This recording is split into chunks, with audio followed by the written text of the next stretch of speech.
Welcome to the Agent Upgrade Podcast with your hosts Jasmine Alan and Alan Corey, where we learn the strategies of top producing real estate agents so you have the tools to upgrade your own real estate career.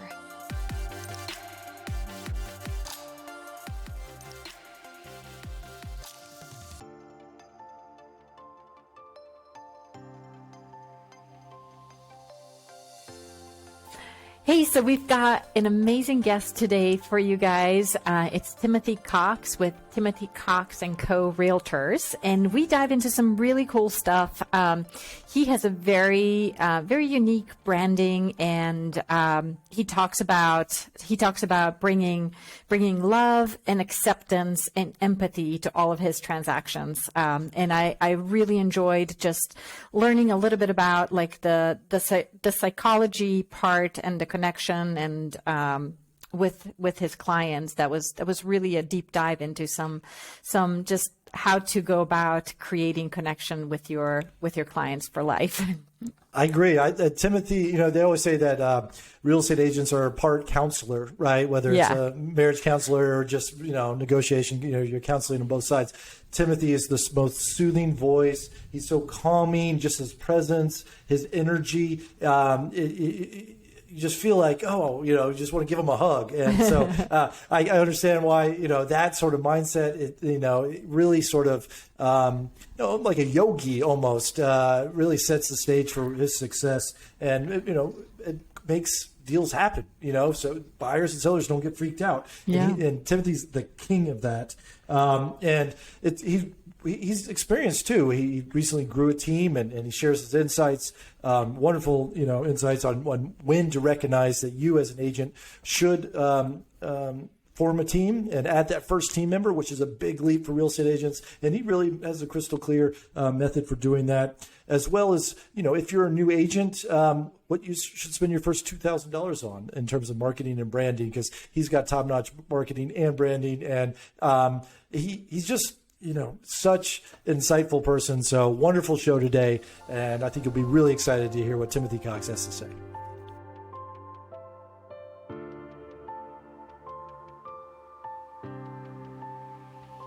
All right, thanks for joining us, Timothy. Please tell me about this culture that you are famous for this team that you've created, the Timothy Cox & Company at Keller Williams here in Atlanta. Can you kind of share what your culture is, your theme and slogan? Absolutely, and what you pitch? Alan. Absolutely. You know what? First and foremost, I want to thank you so much. It is so nice to hear your voice. We've done several deals together, and I am in awe of you. So you do a fantastic job. So for you to seek out my advice, either you're really bored, which I doubt you are, or that I'm taking you seriously, that you really want this information. So I'm in all seriousness, thank you for this opportunity. Well, thank you for joining. And honestly, I just like your endless compliments, regardless of how sideways a deal may be going. You're very positive and complimentary. So that keeps me coming back. Oh, my pleasure. All right. So your question was tell you a little bit about our culture. So several years ago, we got together. So I'm absolutely blessed having someone on our team. Her name's Abby Weeks. Abby Weeks comes from corporate America and got a real estate license. And one of the things that drove her crazy about real estate agents is that it was a very transactional process. It was, I'm going to have this sale and it's done. And what that does to a team that's in a transactional environment is that we were saying this. We felt empty. We felt unfulfilled. Mm-hmm. We felt like, so what are we doing this for? So Abby took us through a book called The Advantage. Would highly recommend it. And part of The Advantage is you hone everything down to what's really important for your team. And it gives you the advantage. So in this case, what's important? So without walking you guys entirely through the book, the big takeaway for us is, why do we do what we're doing? Or excuse me, why are we doing what we do? And we love to help people.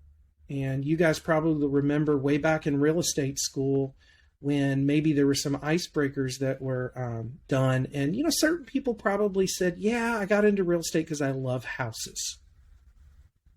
That's like getting into mortgages because you love numbers. Because you like numbers, right? I'm sorry, what? That's not the truth. You got into the business because you love people. You understand it's a relationship business. It's not a transactional business. So Abby put us through this exercise, and we came to the whys, the big whys. And what we do and why we do it is we want to spread love and acceptance. The love part is pretty easy. It's we're in a love affair with our clients. We really are. We will continue to romance them until they either put a restraining order in place or they unsubscribe, they move away. But even when they move away, we want to stay in contact with them. So the love part, the acceptance is a little bit heavy on the empathy. And Alan and I have kind of had just sidebar conversations about the concept of empathy. It's something that, well, prior to this election cycle, it really wasn't on the table. And then suddenly everybody started talking about the word empathy. And on our team, we took it one step further. It's actually a concept called tactical empathy that we'll get into. But going back again into why do we do what we do, and the love and acceptance piece was kind of born our tagline of love y'all. And so what does love y'all mean to us? It means love and acceptance. And this is going to feel like a meditation seminar for a second. I'm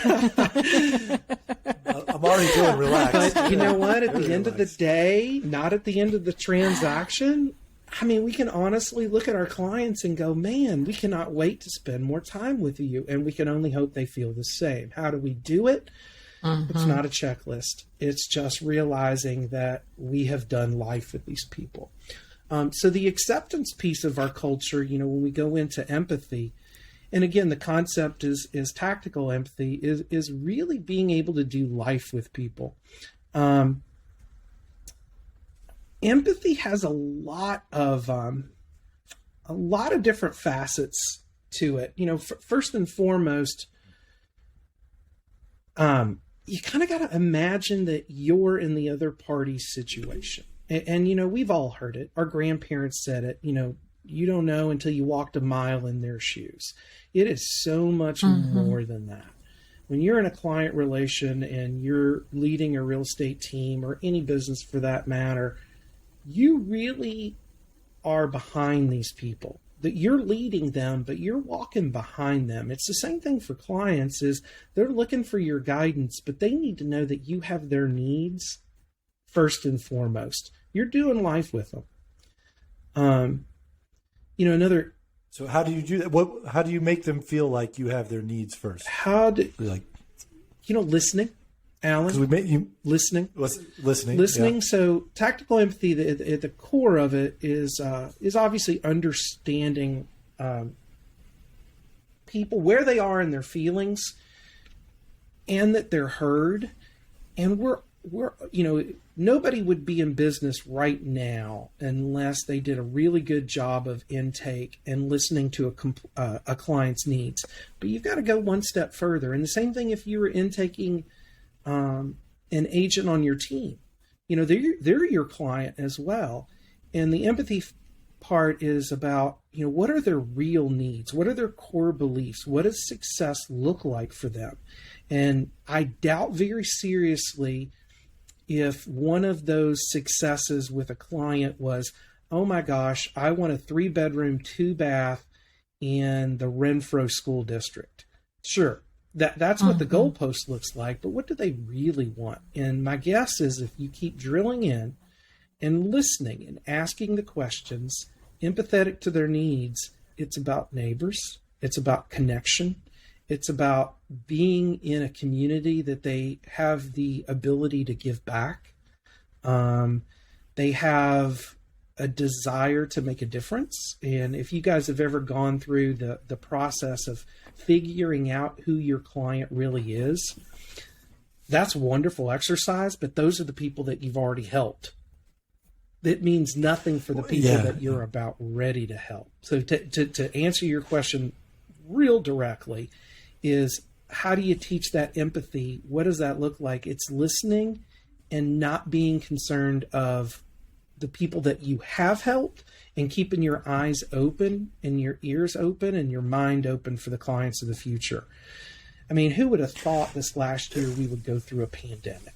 Who would have thought that we would actually have the busiest year we've ever had? Who would have thought that, you know, when the pandemic was coming to a close, that divorce rates weren't going to skyrocket? They didn't. People are staying together, and guess what? They're actually having kids. So they survived, and they want to be heard that they survived, that not only they survived, but they thrived. So it's training people to really lean in and listen. And we've all been through those corporate listening exercises. You know, it starts off with, I'm going to say something in somebody's ear, and by the time it gets full circle, it's something completely different. Am I the only person that had to do that? Right. Okay. Yeah. But it's interesting is, you know, on a team, Alan, is that, you know, we often have meetings where there's two of us. And when we're debriefing from this meeting, and I with my other agent, you know, team member, and we're debriefing and talking about this person's need, they have a list of things that I didn't even hear. It's crazy to go on appointments and have, you know, a wingman, a sidecar, someone. So I think that answers your question, you know, about the empathy piece. No, yeah. One thing I really liked and made me think about my own business is when you said, you know, sure, they tell you want a 3-bedroom, 2-bath, but really they want to know about the community, the neighbors, the lifestyle, right? More so than the specific, the house. And I, without even realizing it, I sort of had that opportunity this weekend where I was showing a home and the family was sort of iffy on it. Yeah. And I was like, well, hey, let's go talk to the neighbors 3 doors down. I know them. And they actually have a farm in their front yard. No, and love it. They spend every weekend in their farm. Yeah. I bet you they're out there and you can talk about this neighborhood or whatever. Yeah. So we walk over there and it was just like, you know, hey, look at, we got fresh strawberries and, we have a 5-year-old son and my clients have a 5-year-old son. Oh, why don't you guys go play on the ninja course? There's some bunnies over there. You know, we made bamboo straws. Here you go. You can drink your milk out of these. And it was just like, they're like, Alan, did you set this up? Because this is what we want. This is amazing. Like, at this point, it didn't even matter what house I showed them. Yeah. They're like, I want to be in this neighborhood, in this community. I want to be friends with this person 5 doors down. So it wasn't anything calculated, but now that you mentioned that, I would never have connected the dots that, I sold them more than a house. You sure did. At what point did you see that happening? At what point did you go, I'm going to stop talking now, and I'm just going to kind of back away and let this happen? Yeah. Let's see. I think it was they were talking about schools. Yeah. They're like, hey, does your son go to that school? And they went to the same school, and there was just like, because they had worries about the new school, they had worries about the new neighborhood, and it was just like, okay, they have plenty to talk about, and I'll just sit back and eat my snap peas and strawberries off this bush. I've got a great visual of you doing that too. That's awesome, man.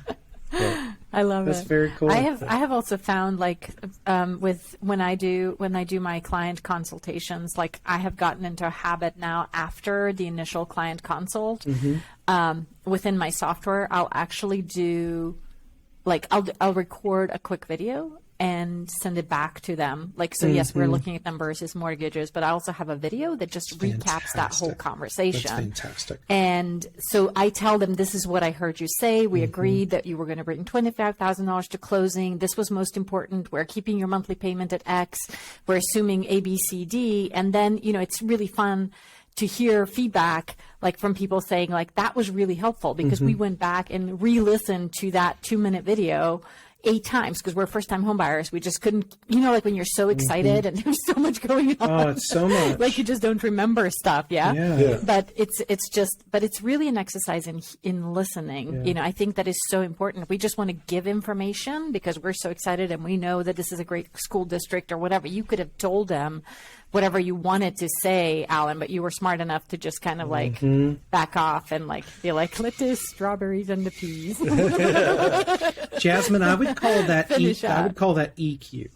something you just can't teach someone. They've got to experience it. It can be taught, but it's through life lessons and big time screwing up before you get to the part where you can just back up. So that's maybe, Alan, that helps you answer the one of your questions about at what point, can you bring people on your team and I back away from who I am and allow them to move forward, and now they're working with my clients. You just allowed the neighbor to fulfill that for you, and that take over the I know that's not the same thing, but it's the same thing. In your you had to be sitting there going, wow, I'm going to let this neighbor show all my listings or to all my buyers because they're that great. Yeah. Well, yeah, and for those listening, before I hit record, we got into a really deep conversation about growing a team before the podcast. So that's what Timothy's referring to. Is I was picking his brain about growing his team and hadn't hit record yet. So thanks for that follow up. I swear these podcasts are not just to help me. I feel like it becomes like a counseling session for me. I'm just maybe it needs a different name. Couch time with Alan's business. No. Yeah. I don't know. I'm trying to help all agents here. So and Timothy, you're always you seem to put a lot of humor into what you do. At least our relationship on as a real estate agents, I would imagine that carries off to your clients. Is that purposeful? Is that just natural? Or I find sometimes humor. I've told other agents, I was like, I think your humor is not. It's coming off as like you don't take this seriously, and this is jokey for you, and this is like so serious to some buyers. How do you balance that? Well, the best answer to that question, my favorite character on Friends is Chandler, and so Jasmine probably knows where I'm going with this. Chandler has this sense of humor that he can turn it on when there's an uncomfortable moment, and then just turn it back off or turn away from a situation. And that's a really silly visual, but this is a hard business for someone to actually hire into.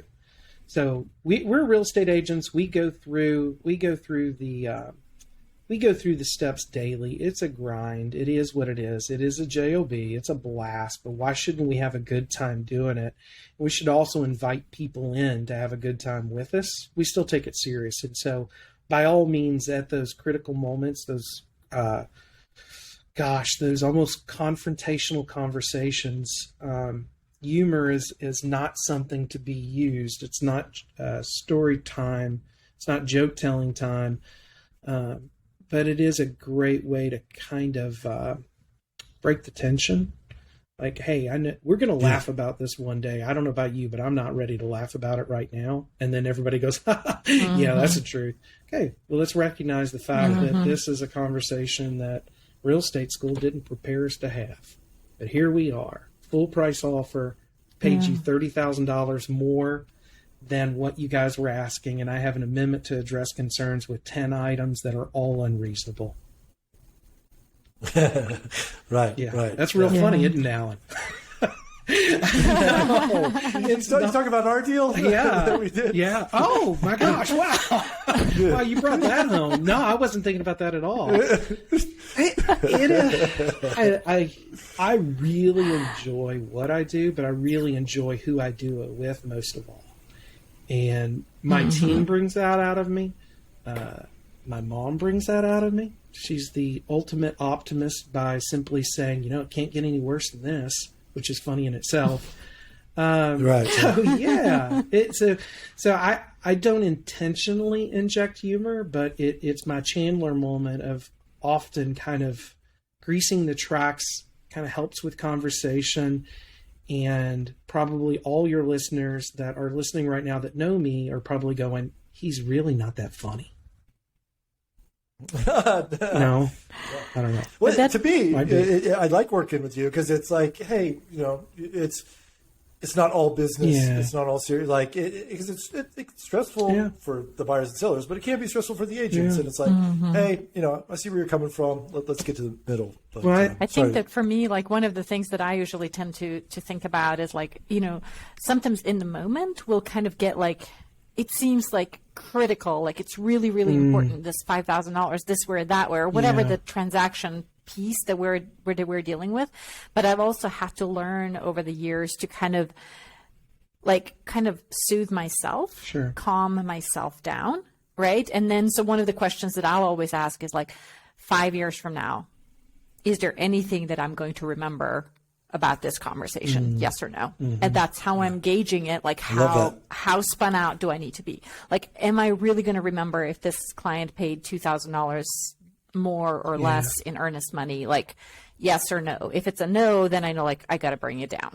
I got to get back into neutral. Got to chill. It's going to work itself out. But so like there is some of those conversations that you have that like completely change your life, and you're allowed to be completely freaked out with those, but just kind of soothing yourself back into like. Because then you are, of course, impacting your clients as well, right? Like if you're a super strong, high-strung agent, and then you're just going to bring, then the clients also feel like, oh my God, there's something here that we should be really worried about. So I think humor is a nice way to just bring it down a notch and just feel like, hey, there's nothing too serious going on here. Yes, you're buying a house, but it's all okay. Yeah, it will be okay. Jasmine, you said something that, in 5 years, I'm not going to remember this conversation. And you said, it's life-changing, though. And you pivoted right there. I think you recognize the fact that it's not life-changing for you. And I could tell by your tone that it was really life-changing for that person that was receiving that message. So yeah, I think it could be, we know those things. That's a big empathy piece right there. Empathy and a little bit of humor of, it's 11 o'clock at night. And you were showing you were listening to, And you're showing you were listening to Jasmine. You're just so comforting, Timothy. Of course people want to go buy homes and sell homes with you. You're Well, thank you for that. But isn't that part of the job, though? I mean, isn't that part of your job? Like, is to soothe people, to make them feel really comfortable. Because I think that's a level of confidence that you're showing. You're not like, rah, rah, rah, look at me, I'm such a great real estate agent. But it's just like, go put a tea kettle on. We'll get the contract written. That's another good visual, a teapot. Alan has kids, so I'm a little teapot. Dun, dun, dun. No. Jasmine, you were talking about, again, the empathy piece. And I think humor is more of a disarming thing that comes along with empathy, saying, hey, I'm here with you. And really matching that communication. So in the world of negotiations, it's actually called mirroring. So Alan, thank you for the compliment, but there are times where, injecting a little humor are not appropriate, especially when you're dealing with a very stoic agent that's probably going through something catastrophic on their side, whatever it may be. Right. It may not be catastrophic to us, but guess what? It's catastrophic to them right then and there.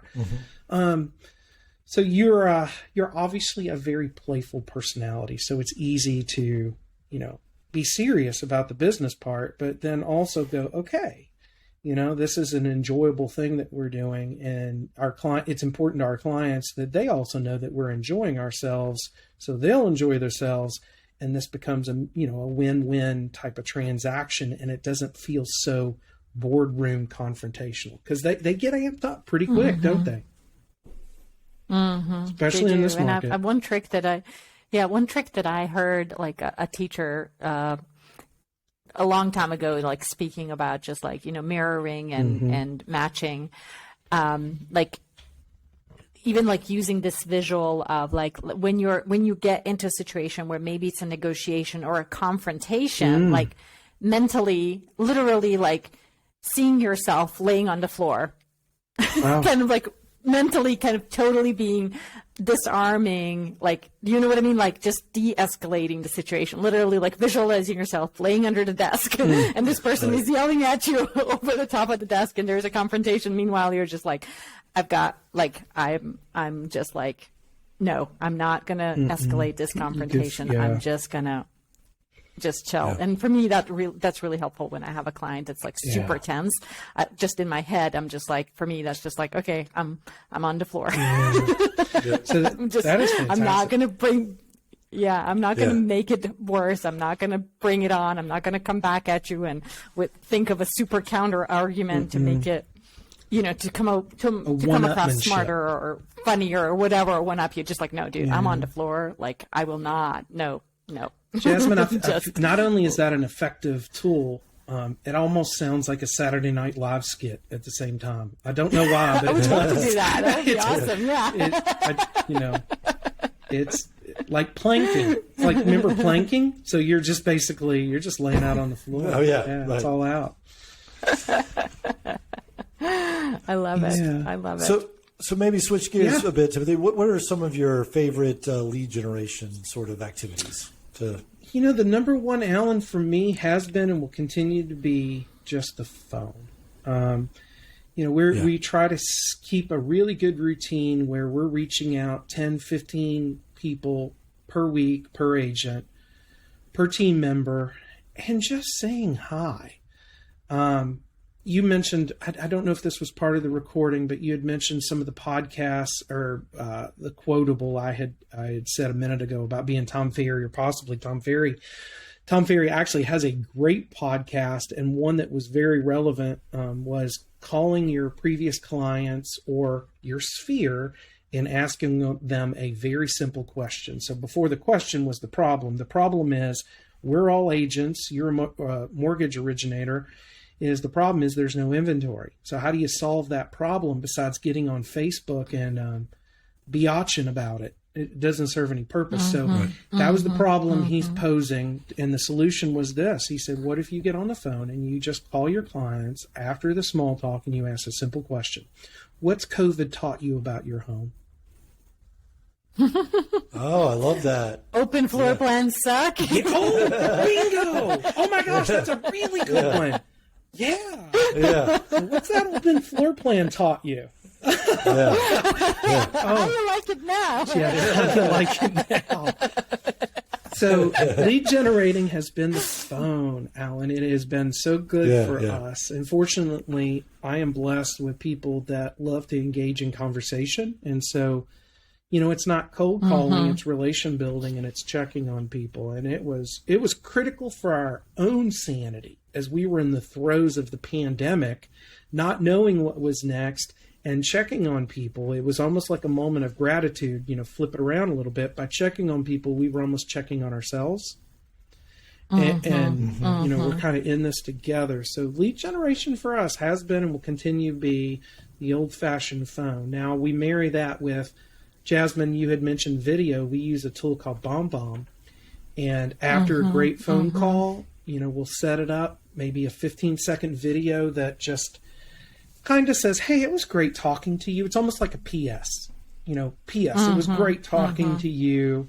I look forward to hearing from you in a month. I'll look into sending you, or I'll send you the list of contractors you asked for. But, the phone call, the voicemail, the video, the face-to-face, those have been and will continue to be our best lead generators, because those are the people that are your raving fans. Those are the people that you're having a love affair with. They don't know it, but those are the ones that are going to be your raving fan and send you clients, or at least tell you, hey, I think there's somebody on my street that might be listing their home, but they don't have an agent yet. Okay, great. You just never know. But don't start with the end in mind on these phone calls. It doesn't feel natural, and it doesn't feel natural to ask an agent to make those phone calls. You just call them and have a conversation. And if there is a Tom Ferry moment like, Alan, tell me, what has COVID taught you about your home in the last 6 months? Chances are you guys are about ready to laugh your butts off, because they're going to tell you. That's a good conversation. Yeah. That's awesome. Yeah. I love it. I love it.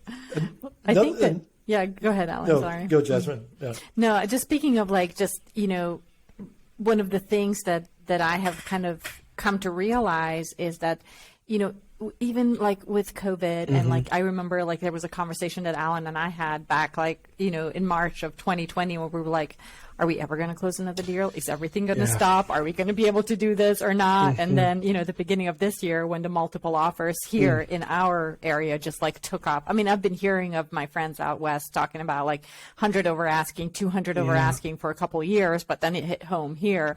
And then for a second we were looking at each other. We're like, oh my God, are we ever going to get another offer accepted? But it seems like it lets up. Like people are just, I think that's a really important thing. I think, especially for like newer agents, it's just like, gosh, we always figure it out. Yeah, we do. We always figure it out. Like there's always these big, like I thought pandemic, surely like it's going to put a stop to real estate one way or another. But here we are, a year into it and, inventory shortages and low rates and people are just at it. So I think knowing that it's going to be okay. We're going to figure it out one way or another is kind of an interesting one. Yeah. I'm going to switch gears for a little bit again. Timothy, I want to say, I love your marketing. I think it's clean, it's crisp, it's consistent. And wanted to, how did you approach your marketing and the fonts you use, the colors? It's all just sort of, it fits your personality. It's really calming and trusting and reassuring. Yeah. One of the biggest lessons I've learned in life is if you want real estate marketing advice or feedback, stop asking other real estate agents. We're the worst. We're absolutely the worst. So I'm flattered that you're asking that question. So where we started and where I started with is actually circling up with people that make a living marketing. They create marketing. Okay. They do branding. I didn't read a book. I didn't go to a website. I had a lot of coffee with people that are in branding. And these people that are in branding are not your conventional people. They don't have a name. They don't have a sign out front that says Marketing Inc. Come in for your free consultation. One of the biggest contributors to our brand and what made up our brand is actually a director of a communications at a church. Interesting. And sitting down with him and saying, I want to be like your brand was not enough. So emulating someone else's brand or is not enough. Is going deep and asking your question, what's the call to action? What do you want people to look at? What's the story that needs to be told? And I am not picking on any agent out there that right now has a sign, their logo has a house on it. So I'm not picking on those people, but you took the easy way out. You really did. And we landed on realtors just because it's an unusual term. It's Old English. I mean, the term realtor, it goes back, years and years and years. And so when we figured out that, hey, there's something there. When people say realtor, it's different than real estate agent. And we kind of just expanded the brand from there. And it was real easy going with colors that are a little different, fonts that are a little different. But the best answer to your question is we just really sought out people that were doing branding well, and they were not in real estate.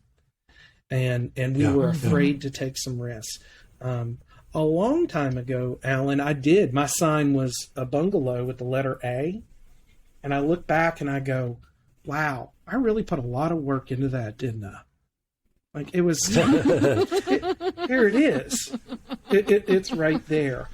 So we circled up with some pretty brilliant minds that love to pass on what they were doing marketing and what their brand message was, and really lean into the fact there's companies out there that are doing this really well. You don't have to reinvent it. You just got to replicate some things. So that's where it started. And for some real estate agents, or if you want to check it out, go to timothycox.com. You can see some of the branding I'm referring to. What advice would you have to that that maybe a new agent, someone who has their license maybe 3 to 6 months in, maybe doesn't have the budget for logos or meeting with a brand director. Do you think that's something they should focus on very early in their career? Or does that come later? Or how would you guide them? Who was it, Gary Keller, that said if you want to make $1 million in real estate, sell stuff to real estate agents? Yeah, have you ever heard that, Alan?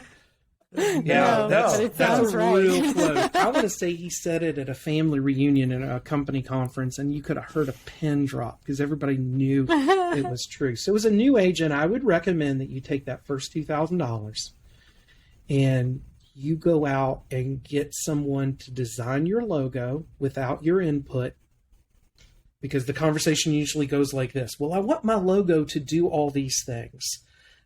It's not going to do all those things. It's not going to represent you perfectly. Your culture represents your brand, not vice versa. So I would tell them, take that $2,000, go meet with someone that's doing it really well outside of real estate and try to replicate what they're doing. There's big brands that kind of instill a certain feeling. There's local brands, there's regional brands. I find, I don't know what they're called now, but the new .com companies, the new startups, the new fintechs, you just look at their logos and you look at the thought that they've put into it, and you're like, okay, now we're talking.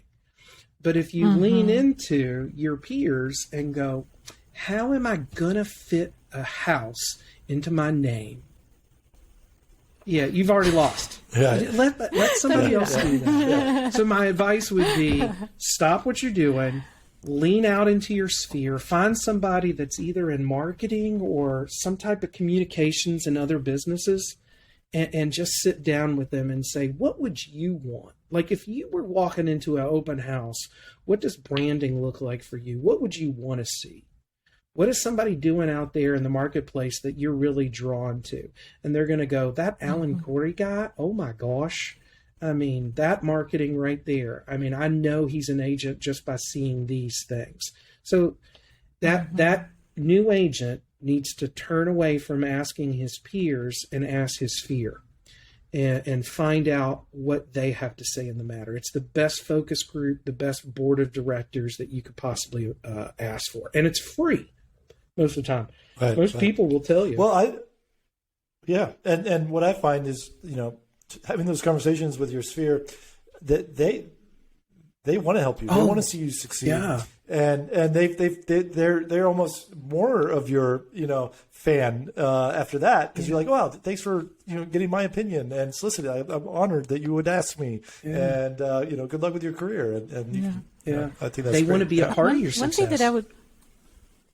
What's that? They want to be a part of your success, Alan. They're like, exactly. Hey, at the end of the conversation, by the way, my neighbor, he's renting. He may want to buy. Can I give his name and number to you?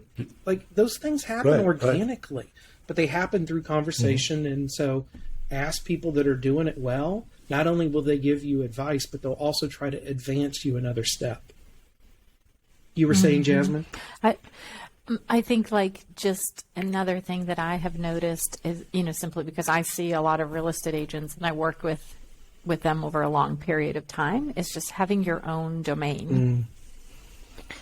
Because I'm constantly going in, updating real estate agents' email addresses in my system. Now they're with this company, then they're with that company. And every time you change companies, you change your email address. Sure. And now your database is emailing you at this company, but you're at that company. So I would suggest you have your own domain.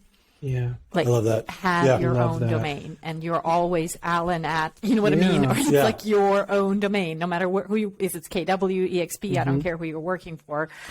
Keep that same email address. Same way you keep your phone number, keep your email address. If AlanCorey.com is taken, then you say AlanCorey'sClients.com.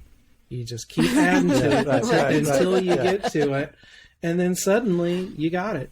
Alan, use your middle name, until you get that domain. So Jasmine, that is great advice. Something I take for granted because, I bought my domain during dial-up. Like it was cheap.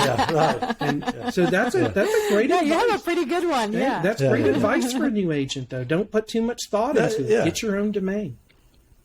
Yeah. I mean, as you said that, I totally, and I try not to judge people, but I totally judge like offers that I get from agents that are like agentname@gmail.com is almost a low, that's almost like, or Hotmail, well, the worst would be like AOL.com. That's probably the bottom bar. But then, if it's like the brokerage name, like KW or whatever, then I'm like, okay, this person appears to be a legit real estate agent. But then if they have their own domain, whatever, it could be anything, but it's John Smith Real Estate Agency or TimothyCox.com. I'm like, okay, this guy's got his act together. And that's just completely my first impression, right? And it's it could be completely inaccurate, but it is a natural first impression. And I'm like, where's this guy on, or gal on the real estate level? And that says a lot. I think it's definitely leveling up. The domain name costs exactly $30 a year, right? right. Well, no, Jasmine, I did the daddy.com, the GoDaddy. Bought it for like 10 years. I think it was $50. But Alan, no, you've got a great point. Maybe that's leveling up with branding too, is that they're thinking beyond, Bob at realty.com, then they level up and they're already looking for that domain. Not critical to their success, but I think that's part of taking the blinders off and going, okay, I'm not going to be like my peers. I'm going to try to run this like a business. And with a business, is you got, Jasmine, to your point, your own domain. Yeah, I agree with that. That's great. Well, I guess maybe to wrap this up, one question, and we sort of touched on this at the beginning and recorded some of it and not, but how does an agent recognize that they're ready to add a team member? Man. You went through this recently. Yeah. When they see the quality dropping in their own work. Yeah, I think you reach a peak. They're pulled in 10 different directions. Pardon me? When you're going I'm sorry, because they're pulled in 10 different directions? Not just that. It's after the closing. So we all love closing day. We drive towards it, and everything we do in a day usually leads to a future closing. And then the closing happens, and that's it. I think when that happens, when you don't have the time to follow up with them at the month, the 6 month, and the 1 year, you've got to realize that you're way overworked, and look beyond that. Now, that's not saying that you can't hire somebody to do those things, but focusing on the relationship that's right in front of you and not another relationship that's outside of the room that might be closing tomorrow tends to pare down quality.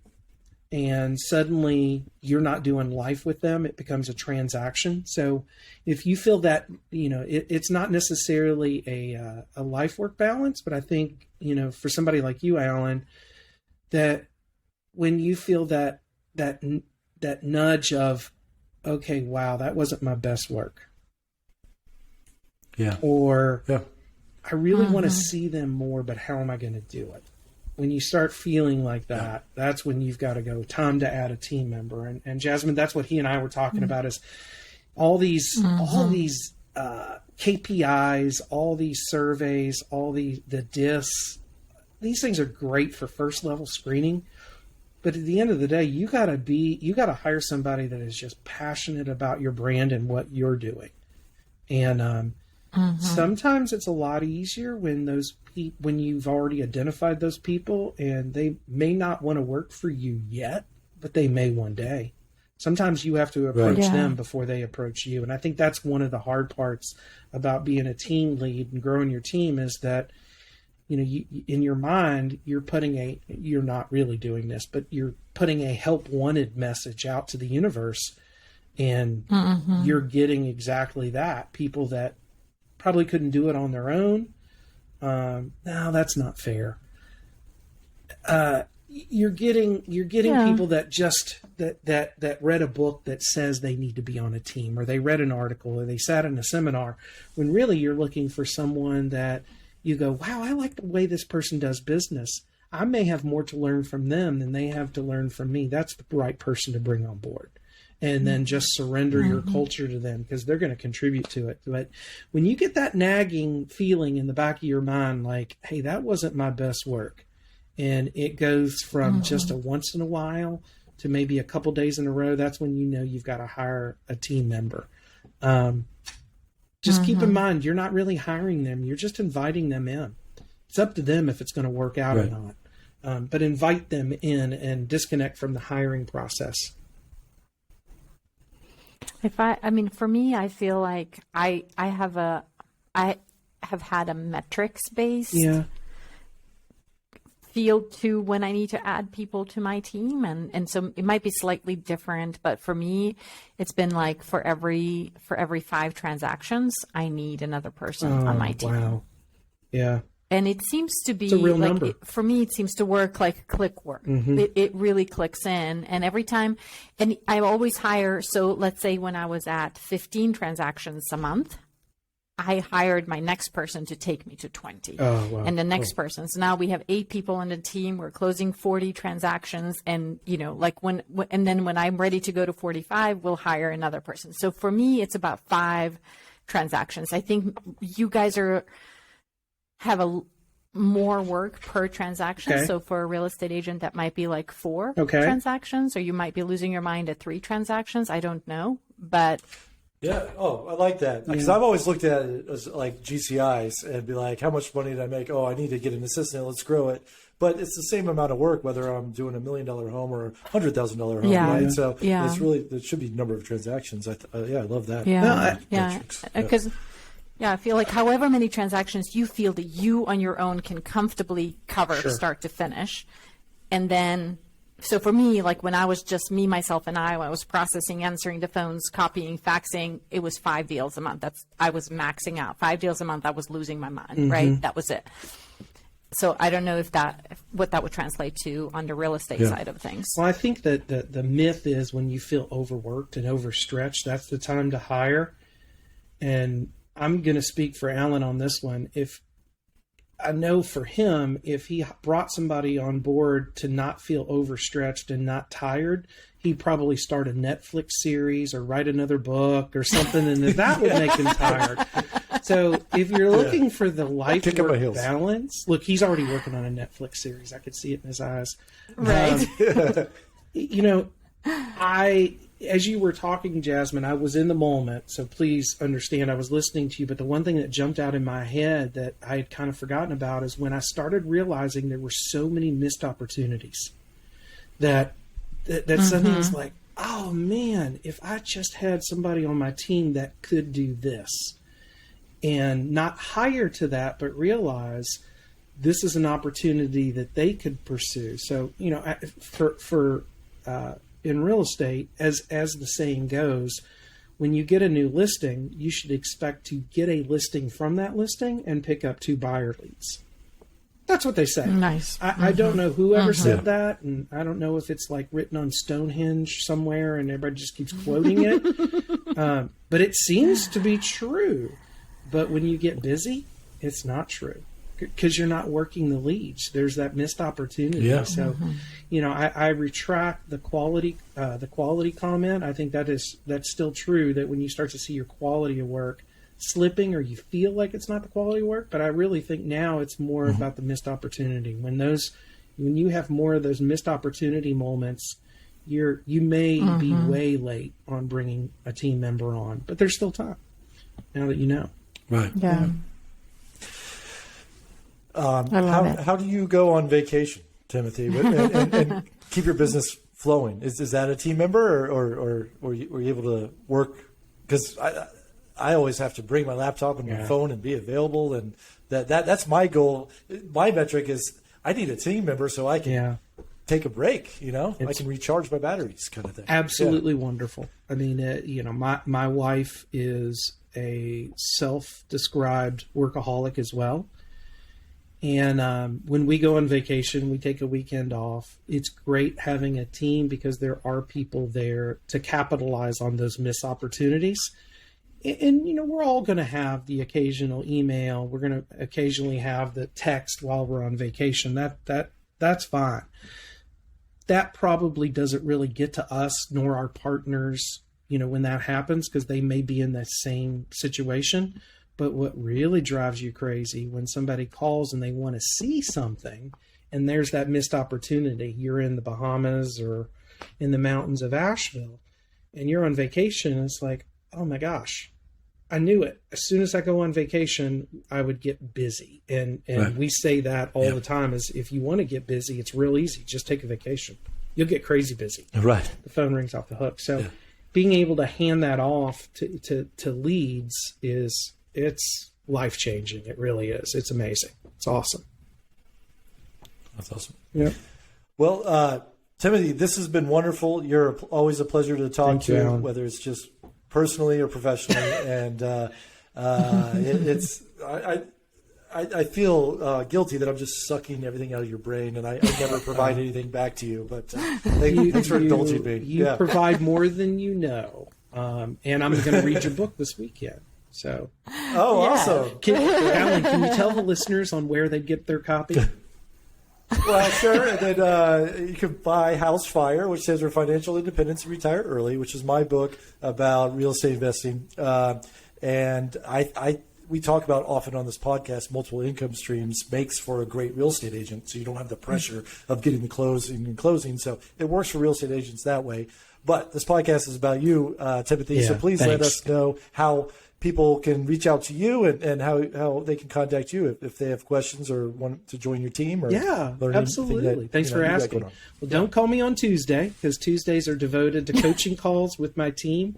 So other than Tuesday, you can reach me 404-931-7611. And my email address is timothycox@timothycox.com. Excellent. Thank you. Thanks, Alan. Thank you for joining us. Jasmine, it was a Thank pleasure you. meeting you. Pleasure. Absolutely. We'll see you. Bye. Thank you for listening to the Agent Upgrade Podcast. If you are an agent looking for a new mortgage lender, start with Jasmine at jasmineteam.com. If you want to learn about real estate investing and working with investors, check in with Alan at thehouseofac.com. See you next time on Agent Upgrade.